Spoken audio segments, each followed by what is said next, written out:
don't have anything super exciting to go do today. Oh, I don't know. We have our video from yesterday that we didn't get to watch because we were so busy. We didn't have an adequate amount of YouTube watching. Yeah, that's it. We did not watch too many YouTube videos yesterday. Right. We watched one at the supercharger, but we watched Tesla dating because it matched the amount of time left to charge. Yeah, unfortunately, our videos are too long for a single supercharger stop. I'm taking Johnny for his yearly doctor's appointment this afternoon, so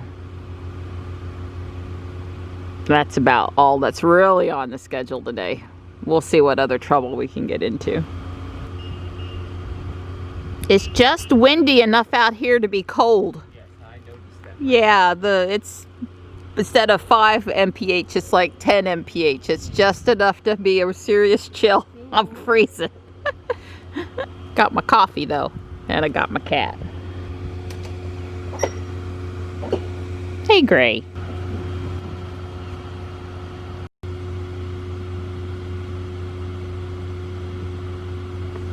I'm here on the driveway by the creek, and I'm looking up at last year's hawk's nest in the Y where the two branches are touching, and it looks like it's mostly gone too. So whatever they're gonna do this year, they're gonna have to pretty much start from scratch. Hey, buddy. I'm just walking him, trying to keep the cats happy in the morning when they're all up and moving and frisky and not all happy with each other, is getting me some extra exercise. This is as far as I want you to go. Let's turn around. Let's turn around. Come on. Good boy.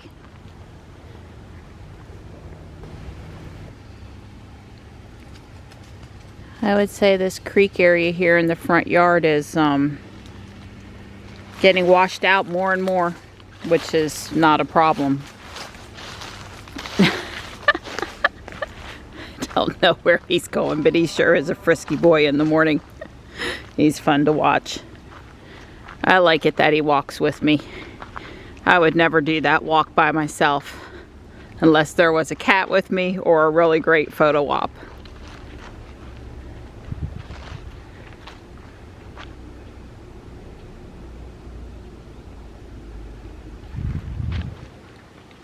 Hey, bud. Hey, Can you be ready for your morning nap now? Like Mr. Don? Please? Don's pulling Ruby out for me, and we're going to test whether or not she'll leave the center screen available to the passenger if the driver leaves the car, and can you tap it back on like you used to be able to do. And then I'm going to go drive and talk about a few other things.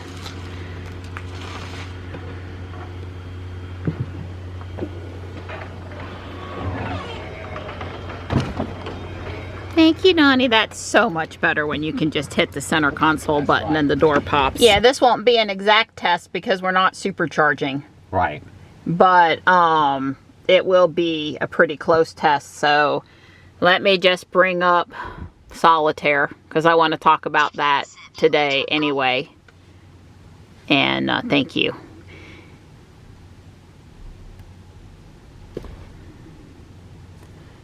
And of course we were sort of doing Netflix yesterday, but so get out of the car now. Neither one of us is wearing our seatbelt because like we're just right here in our driveway, but I don't think that's going to matter either. It's either going to lock it up and not let me unlock it by tapping it, or it's not. So the car went totally dark. Now, last year, I don't know exactly what month, when you used to just tap on it and it would come back alive, which it did. Now it exited the solitaire game, but that's not a big deal. But I can get back to doing stuff in the car while Don's out of the car. That's the way it's supposed to work. Whatever was going on with Jules yesterday, that's not the way it's supposed to work. Let's go test Jules in the garage while not supercharging and see if it was just related to supercharging, although I might say that your family and friends sitting in the car while you go to the bathroom at the supercharger and wanting to use the car entertainment is a high likely scenario, so that scenario needs to work like Ruby just worked. But in the Y. Yeah, hard to say. What do you want me to do? Get in with me. Don says he's got his phone. I've got my phone, my key fob, and my key card. So Jules definitely knows we're here and unlocked, just like we would expect. And we're going to shut the door now. Now, she is plugged in, but she's not charging. And let's bring up Solitaire. Just trying to do as best we can, test for test. Alright, so now get out of the car, and we're going to see, the screen's going to go dark, but if I tap it, will it come back alive? Because, you know, people, the driver's going to get out, and people are going to want to still do stuff in the car. So it put up the charging screen, but it didn't go dark this time. But it will not let me get off the charging screen. Will not. If I open my door, it will. But this is where I had the problem yesterday, where, you know, I don't want to leave my door open at the supercharger so I've got access to the screen. That's ridiculous. So I asked Dawn to unplug and then get back in the car. Because obviously, at this point, it's tied to, you know, the charging screen or something overriding it. I remember our friend Joe had this problem on his Model 3 months ago. I certainly didn't still think it was a problem. So I'm going to bring, excuse me, my game back up. I'm a happy passenger. I'm using the Tesla arcade while we're in the car, not actually driving. All right, so get out. We'll try this one more time. I'm glad you're having to get out over there, not me getting out. I definitely picked the right side of the car, the right position. Close the door. Went dark now. Okay, so whatever's going on is very related to while we're charging, not at other times. So if we were just sitting someplace and Dawn got out of the car to go use the bathroom and we weren't charging, I can get back to my stuff. But if we're charging, home charging or supercharging, it won't let me in to do anything else. And there's absolutely no reason I can see why it shouldn't work like the X works. The X is not having that problem. I'm going to assume S's aren't either, but probably Y's and 3's. So, yeah, I guess I'm going to send Raleigh Service an email and a point to tomorrow's video when this goes up, the timestamp where we did this test, and report it as a bug so they can try to adjust it. We spent all this time now, we might as well report it to try to get it fixed. Because I do think it's broken. We don't really know if Ruby's okay or not, right? Because she wasn't plugged in for the test. So Dawn's going to pull Ruby back in and we're going to try it. He'll get out and plug her in since it's easier to get out on the driver's side. And we'll test her plugged in also. So Jules wasn't actually charging, but she was plugged in when we first tried it. So Dawn's plugging Ruby in. We're not going to actually start charging. Not unless we have to. Not unless we have to prove a point. Dawn's back in the car. He's shutting his door. I don't need to put in the pin because we're not driving. I'm going to bring Solitaire back up using the little shortcut. Got my game back up. And we can say charging is scheduled to start at 8:30 p.m., which is expected. So you can get out now.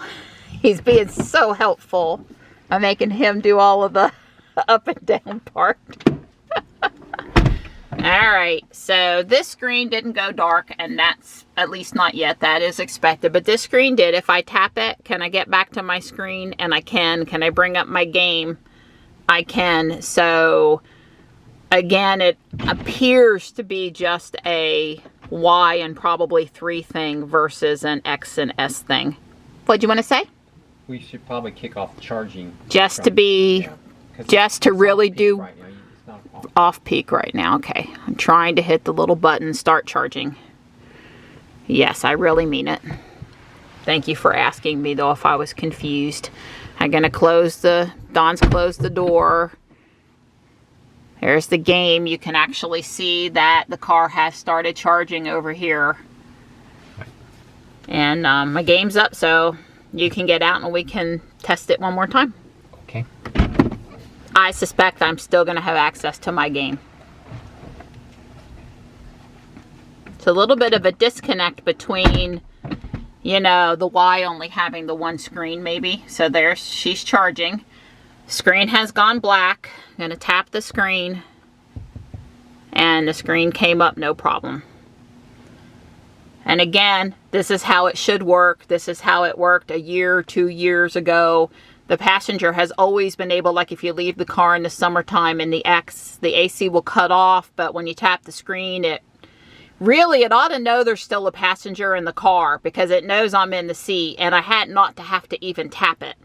My opinion. It would work better if that were the case. But Tesla people kind of know you tap the screen and it comes alive. That's not a bad solution. It's just not as good as, you know, detecting that I'm in the seat and staying on. But we can live with that. But not letting you back into the screen at all without sitting there with the door open, not good. Fix it. Fix it sooner than later. Like ASAP. Along with the fonts. I hit stop charging. Don's unplugging her. He's going to back us back out because I don't want to have to fight trying to get out. Yeah, I was saying it would be better just to know there are people in the car and just leave the screen. I mean, I understand if it has to blip, but put it back on. Right. But tapping it's an okay solution. It's just not as good as detecting that someone is in a seat. Right. But let's use all of the sensors that we have in the car. Right.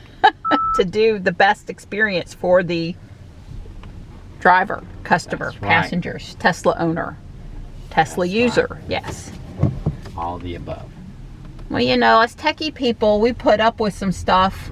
We're used to stuff. But now that we're mainstream people driving the car that might not be techie people, then, you know, we gotta really focus on the user experience. That's right. So, thanks for helping with the testing. I really appreciate it. Yeah. Now I'm going to go run Santa's sleigh in the X, which I did actually not do the other day. And because last year at Christmas it was broke. Right. They had changed the UI Yeah. a couple months before Christmas and broke it.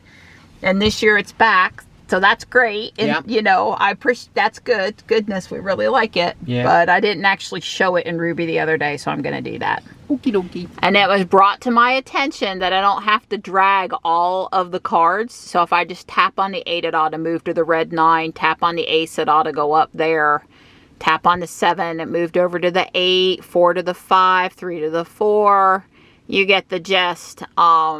But if I don't like what it did, if there were 2 places that it could have moved, apparently then, you know, I can choose to drag stuff, but I don't have to drag it. It will try to, you know, if there's only one thing, it'll either pick one if there's more than one, or it will do the one that is what you would expect. So now there you have it. Sorry that I didn't know that when I demoed it the first time. Probably some others, like I said, I haven't played solitaire in like 5 to 10 years when I used to work at IBM. Time flies and I don't remember, but there you have it. Well, I have to say that if you don't see a move, just going and clicking on the cards to see if they'll move someplace is sort of rather convenient. So,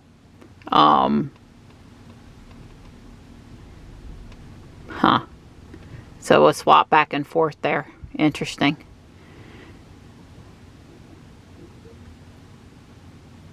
Okay. I'm not totally done yet. I don't think. Foiled again.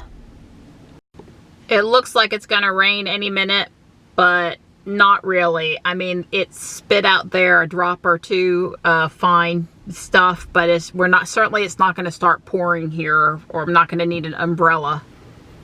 I do believe I've done it. Now, is there a way to tell it to like put all of the stuff up there without me having to manually do it?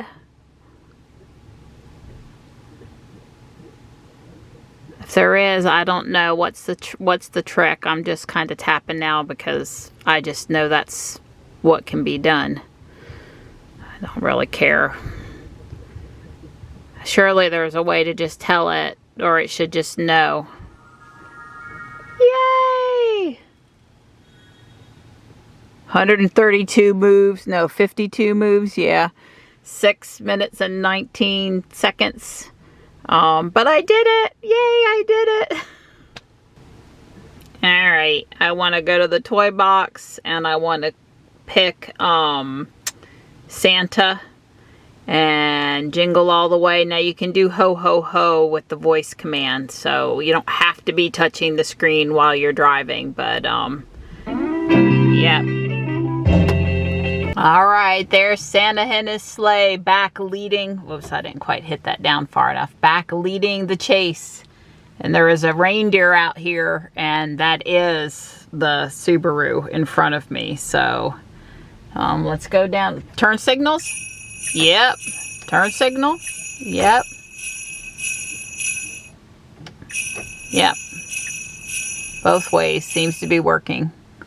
As you would expect. Nobody coming on my right. People do not observe the arrows for in and out over here. It's supposed to be one way. The way I'm going. I've tried to talk to the town about putting up better signage than a too small painted faded arrow on the ground, but it is what it is.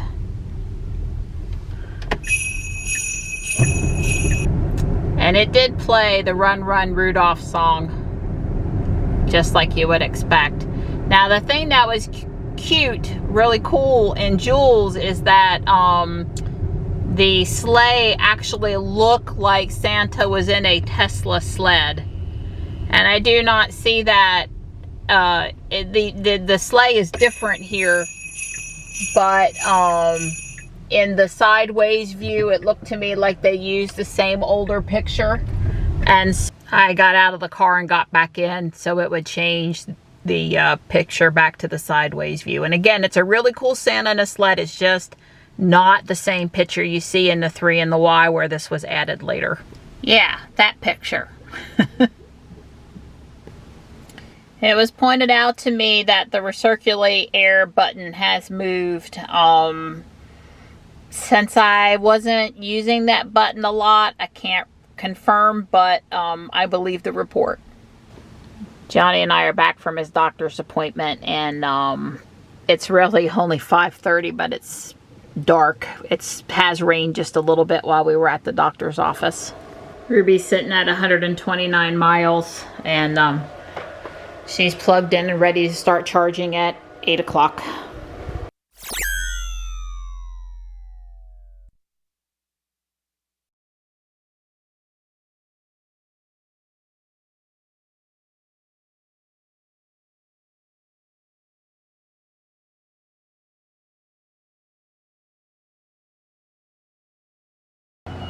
So Jules put on 2020.48.30, and I'm pretty sure it's just a bug fix. I've been researching online. I looked in Teslafy. Apparently it's going out to Model Ys that have the holiday update on. We're just going to take a little stroll around South Park and see if we notice any differences. Like, you know, is the font bigger, or I don't know. Probably can't tell, but we're gonna look. Well, I have to say that this is peculiar because it's showing text messaging improvements, Trax V 0.2, and Sentry Mode improvements, which, as we know, is what was in the software updates just prior to the holiday release. So this is all old stuff. They took my software updates off? The car looks different. No, it's the same. All the stuff is over here on the side, and the font still looks small, and the battery is still gray. And so no, I don't think they got rid of anything. I think it's bug fixes, and the release notes are wrong is what I think. Hang on just a second. I was trying to show I saw something in entertainment. Yeah, so we still got the games, and I'm sure we still have Santa over here. Yeah, so I don't think anything about the holiday has been removed.